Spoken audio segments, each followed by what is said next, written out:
Nyaris tabrak polisi karena mabuk, pemotor ugal-ugalan di Bali terancam 1 tahun penjara. Meski telah diamankan, warganet tetap mempertanyakan sanksi terhadap pengendara ugal-ugalan yang nyaris tabrak petugas kepolisian di jalanan Bali. Dalam video viral yang beredar, 3 motor melaju tanpa menggunakan helm, bahkan salah satunya diduga menunggak pajak kendaraan. Dalam rekaman tersebut, 3 motor masing-masing ditumpangi 2 pria, kecuali 1 motor yang dikendarai seorang pria berbaju putih. Saat berhenti di traffic light, pengendara itu terlihat mencoba mengelabui petugas polisi yang sedang berjaga.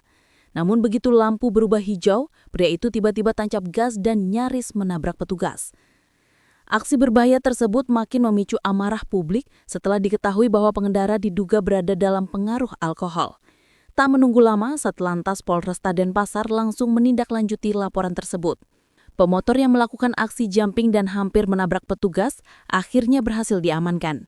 Dari hasil pemeriksaan terhadap pengendara dan saksi-saksi, terungkap bahwa pelaku sebelumnya mengonsumsi minuman keras dan berkendara dalam kondisi mabuk.